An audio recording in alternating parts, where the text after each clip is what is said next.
Olá, pessoal.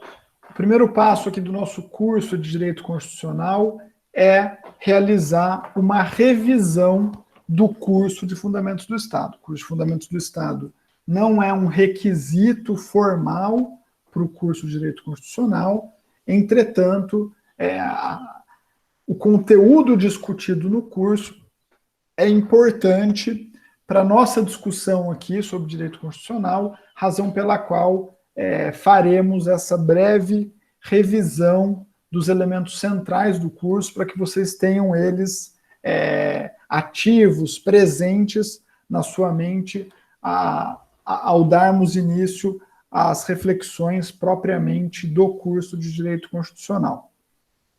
A gente começa o curso de Fundamentos do Estado refletindo sobre o conceito jurídico de Estado. O que é Estado?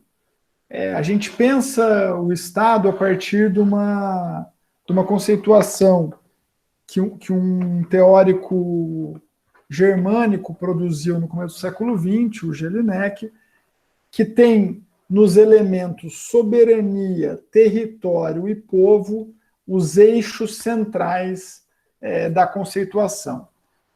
A soberania é definida como o poder de mais alta hierarquia, esse poder que o Estado tem no plano interno, é o poder de mais alta hierarquia que se sobrepõe a qualquer outro, e no plano externo é um poder independente e equivalente aos seus iguais, aos outros Estados. Povo é o elemento pessoal do conceito jurídico de Estado, território é o elemento físico do conceito de Estado, do conceito jurídico de Estado. Povo e território balizam, limitam o âmbito de atuação da soberania, esse poder de mais alta hierarquia, ou é em relação a um território, em relação a um povo. O Estado brasileiro é soberano em relação ao povo brasileiro, em relação ao território brasileiro. Historicamente, os fins e a concretude da atuação do Estado variaram imensamente. O que o Estado brasileiro fez hoje não é o que o Estado brasileiro fazia há 50 anos atrás, não é o que o Estado brasileiro fazia há 100 anos atrás. O que o Estado brasileiro faz hoje não é o que o Estado francês faz hoje. É uma variação histórica e geográfica na concretude, na materialidade da atuação estatal. A gente também discute lá no curso que não dá para pensar o Estado sem pensar a sociedade, sem pensar as disputas políticas entre grupos, classes, atores, sujeitos que inevitavelmente conformam a realidade social e a realidade estatal. Não dá para falar de Estado sem falar de economia, de cultura, de política, sem falar e sem pensar a totalidade social. No curso, a gente também conceitua e discute o que é Constituição, um tema central aqui para o nosso curso de Direito Constitucional. Em sentido jurídico, Constituição é, essencialmente, lei fundamental e suprema no âmbito de um Estado. É a lei que funda e organiza aquele Estado. É a lei de mais alta hierarquia, a qual se subordinam todos os outros atos normativos, todos os outros atos jurídicos. E é uma lei que serve de paradigma de validade para todas as normas jurídicas e para todos os atos jurídicos, que devem obrigatoriamente ser conformes à Constituição, jamais violá-la, isso segundo a teoria jurídica. A gente também pode pensar a Constituição como um fato social, como um produto histórico, geográfico, da disputa política que se trava numa sociedade determinada, num período histórico determinado. É essencial pensar o direito, a Constituição, as leis, também em sentido sociológico. E quando a gente olha para a história constitucional do Brasil, o que a gente vê é um processo de mudanças constantes, de idas e vindas, de altos e baixos, de retrocessos e de avanços, de democratização e também de autoritarismo.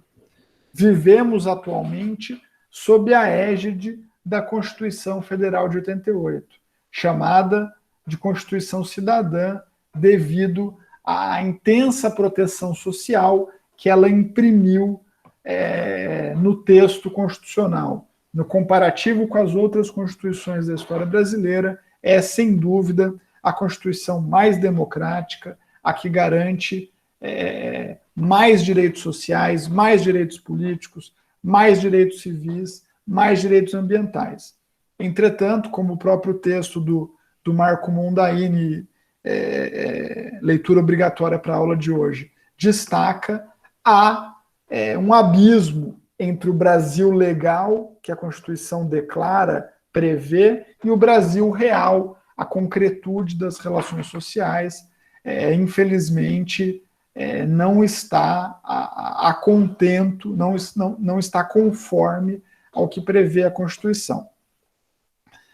O texto constitucional ele pode ser modificado, a Constituição brasileira contemporânea é do tipo rígida, que prevê um processo mais complexo de mudança do que o processo tradicional. Isso está lá no artigo 60 da Constituição, que prevê, por exemplo, a obrigatoriedade de que cada proposta de emenda constitucional seja aprovada por 3/5 das duas casas do Congresso em 2 turnos. A Constituição também prevê mecanismos para controle de constitucionalidade, de modo a garantir o princípio da supremacia formal da Constituição, de modo a garantir que não haja ato normativo ou qualquer ato jurídico que viole a Constituição. Isso se dá por meio da atuação do judiciário, né, que julga ações nas quais ele pode considerar determinada lei ou outro tipo de ato jurídico inconstitucional. Isso se dá também pela ação do Poder Legislativo, que no processo legislativo analisa a constitucionalidade das propostas, isso é feito pelas comissões de Constituição e Justiça. Isso se dá também pelo Executivo, que pode vetar um projeto de lei aprovado pelo Congresso sob a justificativa de que aquele projeto é inconstitucional. Judiciário, Legislativo e Executivo atuam no controle de constitucionalidade de modo a garantir que as normas constitucionais prevaleçam. Do ponto de vista político-administrativo, a gente viu lá no curso de Fundamentos do Estado que adotamos o tipo federativo de Estado. Somos, no Brasil, uma federação, na qual há descentralização política e autonomia dos entes federativos. São eles União, Estados-membros, Distrito Federal e municípios. Os entes federativos, eles possuem competências específicas, próprias, competências administrativas ou materiais, competências legislativas e competências tributárias. Os entes não são independentes. A soberania é una e indivisível do Estado Federativo Brasileiro. Entretanto, os entes possuem capacidade de autogoverno, de autolegislação, de autoadministração. E é isso que caracteriza a sua autonomia.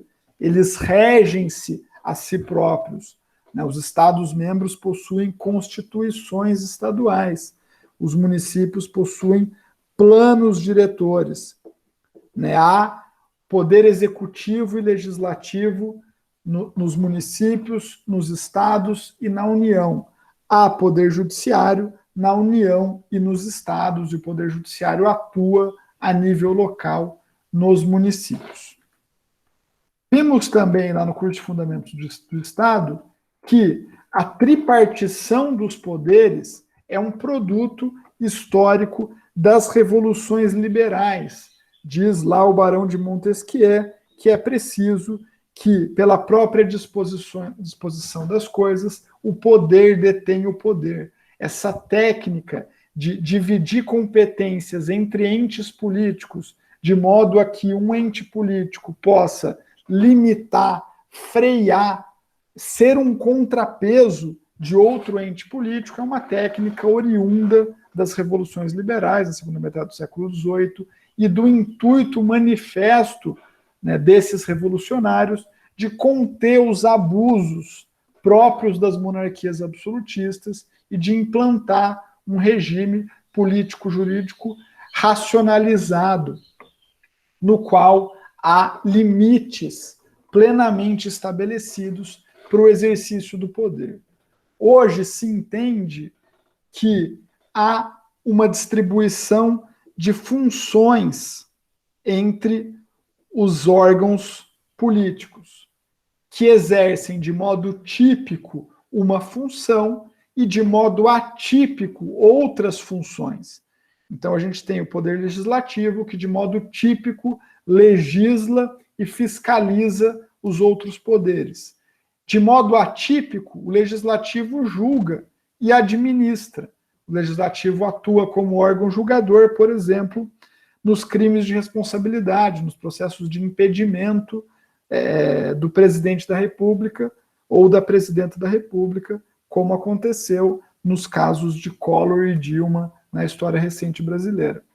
O judiciário, né, o poder judiciário, de modo típico, julga casos concretos, decide lides. De modo atípico, ele administra e ele também legisla. Um exemplo de ato normativo produzido pelo judiciário são os regimentos internos dos tribunais superiores, que estabelecem direitos e deveres não previstos em lei. Portanto, esse fato é considerado exercício de função legislativa pelo judiciário de modo atípico. O executivo, por fim, de modo típico, administra, mas de modo atípico, ele também julga e ele também legisla. Legisla, por exemplo, por meio das medidas provisórias. E julga, por exemplo, no âmbito administrativo. O CAD, o que é o Conselho de Defesa Econômica, é um exemplo disso. Então, hoje a gente tem uma organização político-administrativa do Brasil em federação e uma tripartição de poderes caracterizada pelo exercício típico e atípico dessas funções, legislativa, executiva e judiciária, pelos diversos entes que ocupam posições de poder no Estado brasileiro. Essa discussão sobre poderes do Estado, organização político-administrativa, Constituição e Estado, conceito de Estado, caracteriza a unidade 1 do curso de Fundamentos do Estado. Posteriormente, da unidade 2, discutimos cidadania, cidadania social, cidadania política e cidadania ambiental. Esses são os temas da unidade 2. Nela, a gente vê que cidadania é esse vínculo que se estabelece entre o Estado e o povo, né, um vínculo de direitos e deveres, em síntese, como diz a Hannah Arendt, cidadania é esse direito a ter direitos, esse vínculo básico, originário entre Estado e povo. A gente viu a discussão do caso inglês, conforme analisado pelo T.H. Marshall, um cientista social britânico, que afirma que houve na Inglaterra uma sequência cronológica e lógica na conquista dos direitos. Primeiro vieram os direitos civis, no século XVIII, frutos da organização dos trabalhadores e da demanda dos trabalhadores por mais liberdade, por mais possibilidade de reunião, e a partir do exercício dessa liberdade de ir e vir, dessa liberdade de manifestar o pensamento, dessa liberdade de se manifestar politicamente, houve no século XIX a conquista de direitos políticos, organizaram-se os partidos trabalhistas, né, o Partido Trabalhista Inglês, eles passaram a ter candidaturas trabalhistas, essas pessoas passaram a ocupar cargos no parlamento depois de eleito e, por meio do exercício dos direitos políticos, se conquistou no século XX direitos sociais, né, direitos ligados à distribuição das riquezas coletivas, direito ao trabalho, à previdência, à saúde, à educação, etc. Lá no curso de Fundamentos do Estado, a gente também parte da discussão e da análise do José Murilo de Carvalho sobre a cidadania do Brasil. Ele enfatiza uma cronologia e uma lógica diferente, no caso brasileiro, em que há a primazia do executivo, intensos períodos de autoritarismo, poucos períodos efetivamente democráticos e uma deficiência muito grande no que tange à efetivação de direitos, tal qual ressaltado pelo Marco Mondaini no texto de leitura obrigatória para hoje. Há um abismo entre o Brasil real e o Brasil legal. Discutimos o conceito de Estado democrático e social de direito. O Estado de direito é aquele que garante o princípio da legalidade, no qual todos e todas, do ponto de vista jurídico formal, subordinam-se à lei. O Estado de direito, no Estado de direito há a subordinação do Estado ao direito, os exercentes de poder o fazem conforme a Constituição e conforme as regras legais. Estado democrático é aquele em que há participação política do povo na escolha dos governantes, democracia, demos kratos, demos povo, kratos autoridade. E o Estado social é aquele cuja ação e atuação se dirige à sociedade, se dirige ao povo por meio da previsão e da efetivação de direitos sociais. Discutimos, no âmbito da reflexão sobre cidadania social, a extrema desigualdade que caracteriza o Brasil. É uma desigualdade social, geográfica, de gênero, cultural, política, econômica. O Brasil é uma sociedade extremamente pautada pela desigualdade e também pela violência. Somos uma das sociedades mais desiguais do mundo, os números foram apresentados no curso, e somos também uma das sociedades mais violentas do mundo, quando se utiliza a taxa de homicídios a cada 100 mil habitantes. E numa sociedade tão desigual e tão violenta, a existência e a efetivação de direitos sociais é absolutamente fundamental. É o centro, me parece, de qualquer disputa política, é o centro de qualquer reflexão realmente consequente sobre o Brasil. Porque os direitos sociais atuam justamente na distribuição das riquezas socialmente produzidas. Uma distribuição que, pelo processo típico de produção capitalista, não ocorre, uma vez que é característica do modo de produção capitalista haver concentração de riquezas nas mãos dos detentores dos meios de produção. Para nivelar essa desigualdade socialmente construída pelo capitalismo, atuam os direitos sociais, garantindo que as classes subalternas e os grupos mais vulneráveis tenham acesso a prestações positivas realizadas pelo Estado. São exemplos: direito ao trabalho, atuação do Estado para garantir salário, condições, direitos aos trabalhadores e às trabalhadoras, o direito à previdência, o direito à remuneração nos momentos de impossibilidade de trabalho ou ao fim do decurso de um tempo de vida. Falo, então, de aposentadoria, licença gestante, licença médica, entre outros direitos previdenciários que possuímos. Exemplo, o direito à saúde, o direito ao atendimento médico, o direito a remédios, o direito a cirurgias.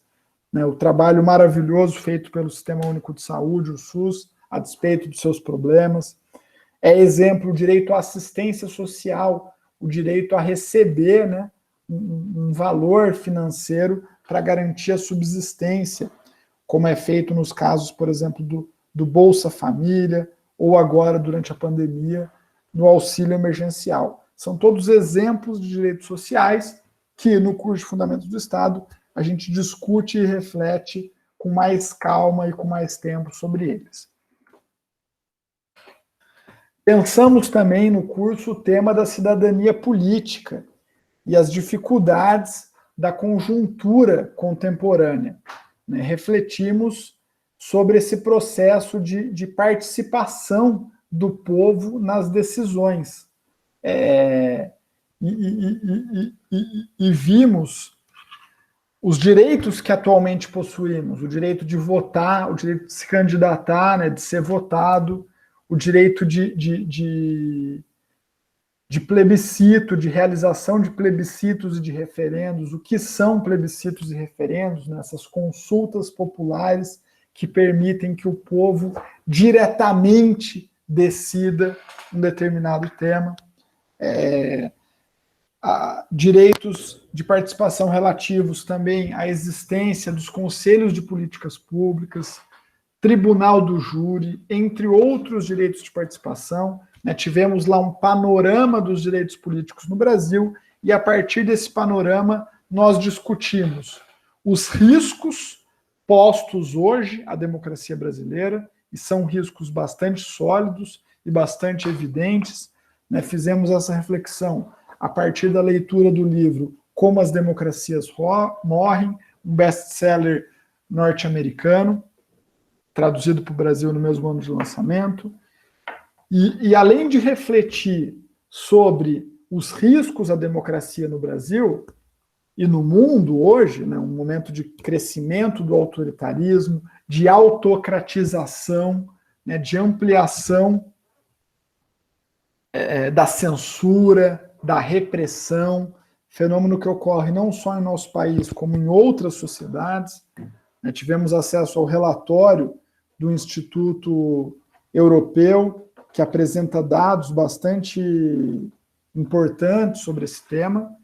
E além de perceber os riscos à democracia, também refletimos sobre os limites da democracia liberal. Né? Vivemos em sociedades estruturadas para fomentar a não participação. Né? Padecemos do que o Boaventura de Souza Santos chama de patologia da representação e patologia da participação. Não nos sentimos representados pelos governantes eleitos e não participamos dos processos decisórios. E uma coisa alimenta a outra. Por não participarmos efetivamente, não nos sentirmos representados. E por não nos sentirmos representados, não participamos. Essa discussão é essencial para entender que esses direitos políticos que possuímos hoje, e que são absolutamente fundamentais e importantes, e que estão em risco, razão pela qual temos que energicamente lutar em defesa deles, são também insuficientes. E a efetiva mudança do Brasil, o efetivo aumento da qualidade de vida para as classes e grupos subalternos exige ampliação da participação política, ampliação da democracia. Encerramos o curso posteriormente trabalhando o tema cidadania ambiental. Refletimos juntos sobre o fato de vivermos hoje um período da história humana e da história natural caracterizado pela percepção sobre o grau extremo de interferência biológica nos ciclos biogeoquímicos fundamentais que a sociedade industrial, capitalista, produziu. Né? Vivemos o que a literatura chama de antropoceno, um período geológico cuja marca é o antropo, o homem, né? E a sua extrema capacidade de influenciar os ciclos biogeoquímicos de modo a mudar as condições naturais do planeta e de modo a colocar em risco a estrutura e os processos climáticos que garantiram até aqui a evolução da nossa espécie e a vida nas condições que hoje ainda observamos. Vivemos um momento de risco gravíssimo à natureza. Em específico, no Brasil, vivenciamos um momento de retrocessos na pauta ambiental. Vivenciamos o que eu chamo, eu e outros autores, de contra-reforma ambiental. Vivenciamos a diminuição da proteção. Temos Salles como ministro do meio ambiente, um antiministro praticamente, um ministro do anti-meio ambiente. Vivenciamos a intensificação do aquecimento global e o aumento do desmatamento dos biomas brasileiros. E, a partir disso, a partir dessa constatação de conjuntura, discutimos os direitos ambientais previstos na Constituição e na legislação infraconstitucional. Em síntese, esses são os temas, esse foi o itinerário, esse foi o conteúdo das discussões que fizemos lá no curso de Fundamentos do Estado. Obviamente, lá nos aprofundamos muito mais em cada debate, mas eu considero fundamental começar esse nosso caminho aqui no curso de Direito Constitucional, retomando esse debate, retomando essas reflexões. Vou agora interromper a gravação e fico à disposição dos presentes e das presentes aqui na aula síncrona para trocarmos ideia sobre esses assuntos do curso de Fundamentos do Estado.